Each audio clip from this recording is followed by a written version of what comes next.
తిరుమల శ్రీవారి దర్శనార్థం వెళ్లిన జనసేన ఎమ్మెల్సీ పిడుగు హరిప్రసాద్ కు స్థానిక జనసేన నాయకులు ఘన స్వాగతం పలికారు.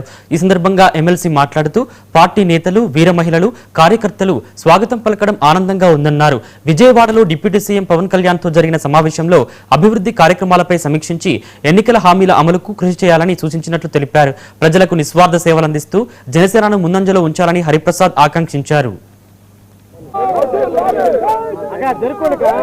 స్వామి దర్శనం కోసం తిరుమల చేరుకున్నాను.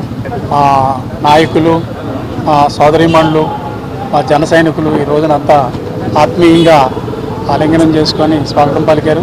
వారందరికీ పేరు పేరున కృతజ్ఞతలు తెలియజేస్తున్నాను. మన ఆంధ్ర ప్రజలతో పాటు దేశం సుభిక్షంగా ఉండాలని జనసేన నాయకులు, మా ప్రీతమ నాయకుడు శ్రీ పవన్ కళ్యాణ్ గారిపై ఆ స్వామివారి కటాక్షం నిరంతరం ఉండాలని మనసారా కోరుకుంటున్నాను. 24వ తేదీన విజయవాడలో జేఎల్పీ సమావేశం జరిగింది. ఆ సమావేశంలో పార్లమెంట్ సభ్యులు, శాసనమండలి సభ్యులు కూడా ఉన్నారు. చాలా ముఖ్యమైన విషయాల మీద ఆ రోజు చర్చ జరిగింది.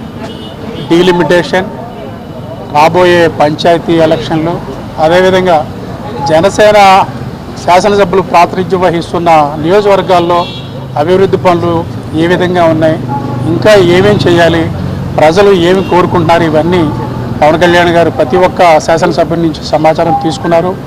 వారికి దిశానిర్దేశం చేశారు. దాంతోపాటు నియోజకవర్గం ప్రజలకి రీచ్ అవుట్ అవ్వాలి అనే ఒక విషయాన్ని